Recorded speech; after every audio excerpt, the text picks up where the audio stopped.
Hi, everyone. My name is Kinga Nolan, and I'm a product marketing intern here at Farmer's Edge.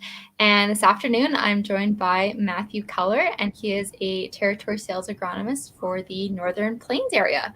Hi, Matthew. How are you doing today? Good, yourself? Good, thanks.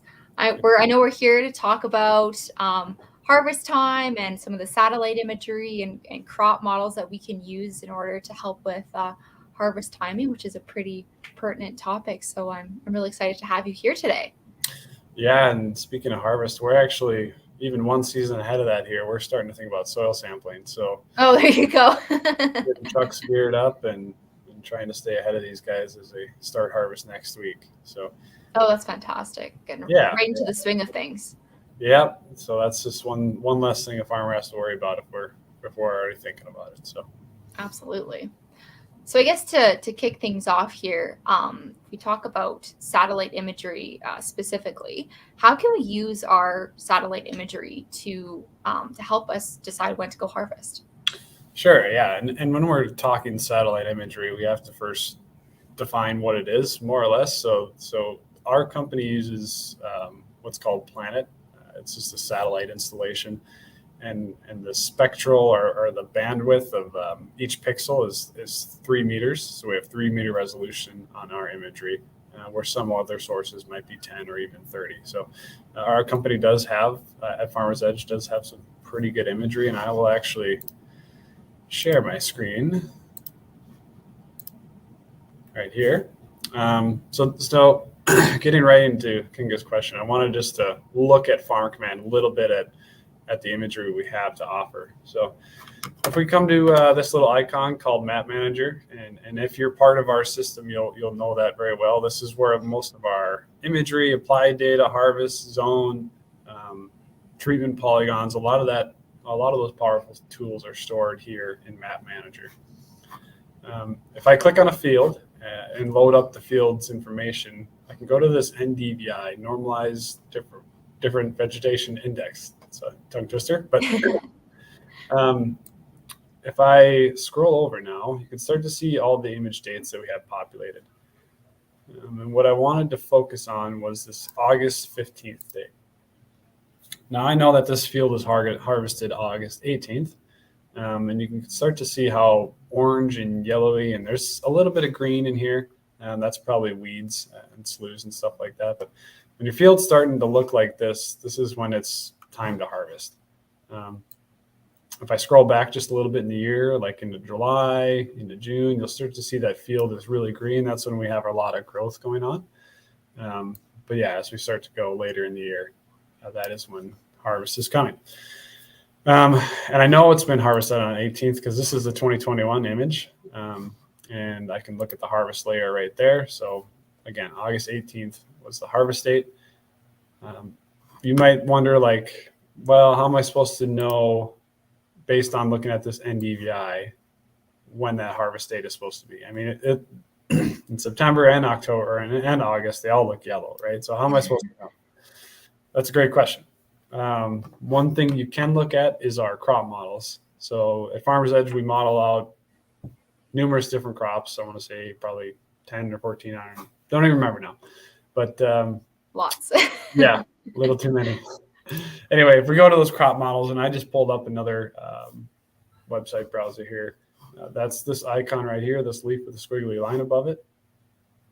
This is that field we're modeling out for that year. So the planting date was May 14th, all the way to late maturity. So when our models are saying that wheat crop is physiologically mature, not that the moisture is right for harvest yet, but that the crop is mature, that was August 13th. So 5 days later, that grower decided to combine that field. So if you're looking just for a general idea of when your harvest is going to be, these crop models can really help. Another thing, if you're really a good sleuth and looking at NDVI indexes, when you're mean or right here, oh, I got a big pen here. When your mean index looks to be like 0.2 to 0.3, that crop is pretty dried down. Now, if you have a lot of cattails in your field or a lot of green weeds in your field, that might be a little bit higher. But as you start getting lower in that NDVI index, that's when we know that the crop might be ready for harvest. So that's just a few things that you can look on Imagery. Again, I'll even broaden it a little bit. We were looking at one field, one harvest map, and one crop model. But in FarmCommand, we recently, I shouldn't say recently, last year we unveiled Command Center, which allows you to look at all the imagery across the farm with one simple click. So in Command Center, I've loaded up this grower. He's about 11,000 acres. And with one click, I was able to load up all of his imagery. And this is all NDVI again. And you can start to see some of these fields that are green, some of the fields that are yellow. I should a little bit. This is from this year. So pretty relevant data. I think the image was from the 14th of July or of August. So if I wanted to focus in on this field down here. So I think these are both wheat fields, these two. And one is way yellower than the other. So this would be one that I could tell the grower, hey, we need to focus. And he might already know that, but we need to focus on harvesting this field first. And I can kind of show you based on the crop models where it's sitting. I did mention that NDVI index. Right now, the mean is I think at 40. So we still have a little bit of drying down to go. And you can see in this field, there is some green spots. And that's usually just the low areas that is hanging on to some late moisture and getting some vegetation back. Otherwise, it's weed spots. So it's a good way to figure out where you want to fall spray, I guess. But so that in a nutshell, that's a good way to use imagery across an entire region of your farm. So NDVI is the one you want to use. Don't use the scouting layer. Use your NDVI to show red is dead, yellow is dying, and green is growing. So it's a good tool. Nice, kind of almost like a traffic light in that sense. Yeah. How you know what the crop's doing. Yeah. If your field is red, you're past go time. You got another problem. Yeah. Definitely. It's nice to be able to pull up so many all the different fields at once and see what's going on, as opposed to having to look at them one by one. I think that's a really fantastic tool there. Definitely. Yeah, and just kind of stemming into crop models themselves. Like I mentioned earlier, we model out a bunch of different crops. So these are all the crops we model out. And you'll start to see these yellow bubbles. Those are the crops that this specific grower is growing. And so he's got quite a numerous amount of crops, and this is a great tool for him to keep track of where am I going first for harvest.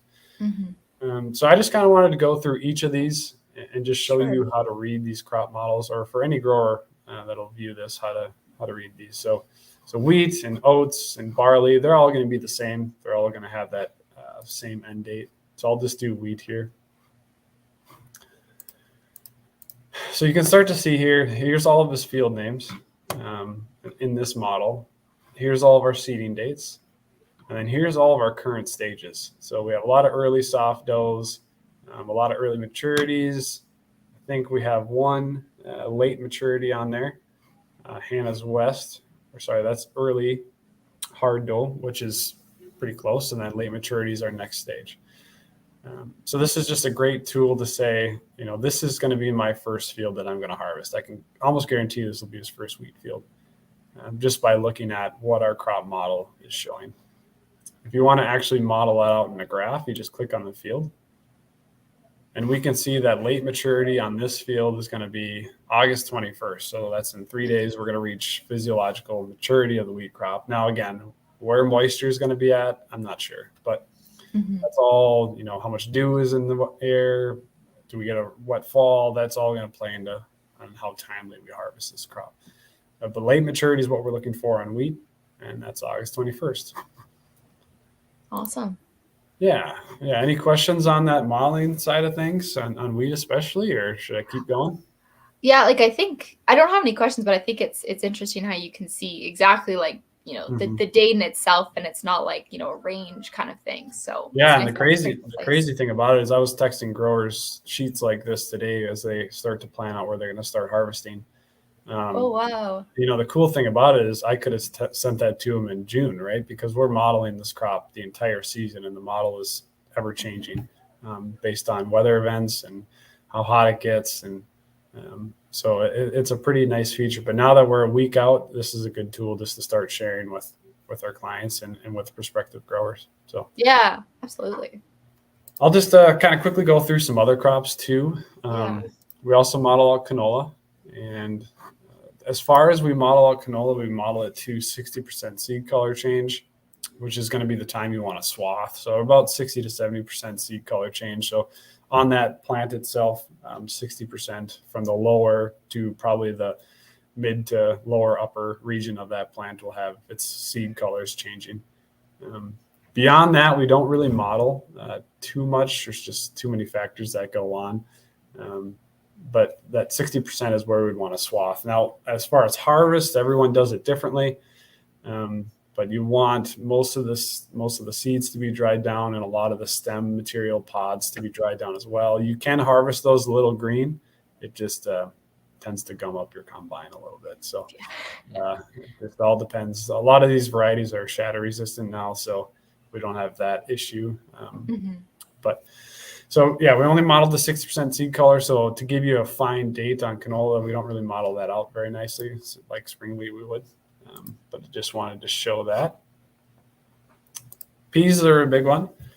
Peas are actually started harvest last week, just about. Yep. So those will turn quick, and especially if you desiccate them, it'll turn even quicker. But yeah, if I look at a pea field, our farthest stage we model is 90% seed color change. So right now this grower is at early 90%, and in about a week he'll be late 90%. So if I click on a field here,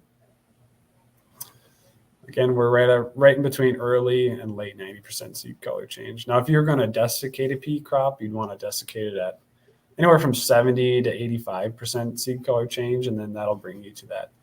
And you'll still harvest right around that 90% seed color change. Again, that's August 22nd. I just called this guy yesterday, and he said he's going to start on peas today. So you have to have logistics and farming right. You're not going to go to you have to farm or harvest north to south or east to west, just depending on where your crops sit. But at least we can show them what fields will be ready first. So. I find it's interesting with the desiccant because you can see when they applied the desiccant and then how the NDVI imagery changed after that application was made, and you can look at the imagery and see that okay, it's go time, get those peas off now, right? Yeah, to give it 5 days, and that desiccant will work wonders. So Gramoxone's a pretty powerful thing. So anyway, so I'll just show one more here, flax. It's another one that we also model out. And what we're looking for on flax is that bowl where all the seeds are held. And we're looking for that to change color to be brown. And we do model that all the way out to 90% seed color change, and you could have that 9% bowl color change as well. So that's what we're modeling out. So September 5th. So we still got a little bit of time on flax. That's when we're looking to harvest that. So nice. I will jump over to a grower a little bit farther east who has corn and soybeans. So we also model those two big crops out. I'm sure for a lot of our clients, that's corn and soybeans makes up the majority of their crop. But here in North Dakota, we have a plethora of crops. So. So I'll just focus on corn here and sure. Corn. I'll just click on a field here. Our R6 date in corn is our physiological maturity date. And I keep saying that word because that's what we can map out. We can't map out moisture percentages. Yeah. But that maturity is R6 or black layer. That's when your crop is done growing. And we do model that out on the graph as well to show you a date of maybe when you can start harvesting corn. Again, just got to check that moisture. Super useful graph again to use for all stages across the year. Again, that current stage is here. So you actually don't have to go into each individual field. You can just stay on this window, and then your next stage is here as well. So awesome. Yeah, and then finally, before I get out of this little piece, I want to talk about soybeans. Soybeans, not unlike corn. Again, you just really have to watch that moisture. But we can tell you when that R8 date is and that physiological maturity is set then. So soybeans are a real bugger. Once you hit that R8 date, it all depends on how much dew you have in the air. You could be harvesting within 5 days or 20 days. It just changes so quickly with soybeans. Can really depend and push out. Yeah, harvest. the pods can really absorb and get rid of moisture fairly quickly. So you just have to catch it at the right time. Yeah, definitely. Wow. So I know you've kind of gone through imagery and how we can like visually look at the fields and those values to look at harvest. And with the models you showed how it gives you a date, but do we know how accurate these models are? Sure. Yeah. No, we in the Northern Plains here, we actually had an intern do a study a couple of years ago of basically over the last 4 years, when was our model saying it should be harvested, and when did the field actually get harvested? So on this Excel sheet, you'll kind of see 2021, 2020, 2019, and 2018. These are all P's here. This is the when we said we were going to harvest, and this is the actual harvest date. And then this is the number difference. So 2021 was a dry year in the Northern Plains. And so things dried down much quicker than our models were forecasting. So you can see here, we were anywhere from 4 to 7 to 9 days off, a little bit too late in our models, which isn't terrible. I mean, we're still giving you a generalized window of when to harvest. And so it's pretty good. 2020, we looked to be even closer. I'm going to say that's a one-off there, but 2 to 3 days off. 2019 was a very wet year in North Dakota.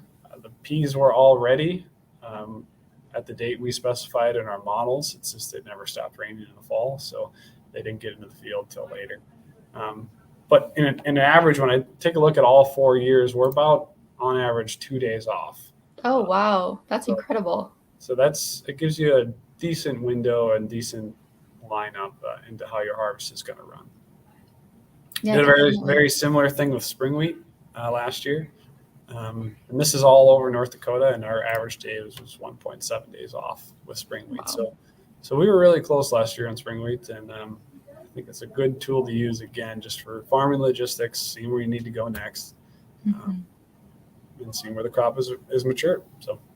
Yeah, and I think knowing you can have confidence and have faith in what those values are telling you, right?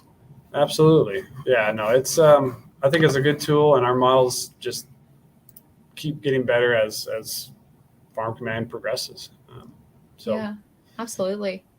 Yeah. Fantastic. Do you have any closing words that you want to share with us today, Matt? Yeah, I guess thanks for everyone who was joining on. As far as harvest again, reach out to your local account manager, your CSM, agronomist, and they can show you how to use these tools just to better map out your harvest. Farmers are always worried about logistics. Well, we can tell you logistically maybe how to map out your harvest based on what crops are ready first. So it's a great tool. Again, feel free to reach out to your local Farmer's Edge employee. So. Awesome. Well, thanks so much for jumping on today. It was great to have your knowledge and have you walk through using those tools and really seeing how easy it is and how much that can help. Yeah, appreciate the time. Thank you. Awesome. Thanks.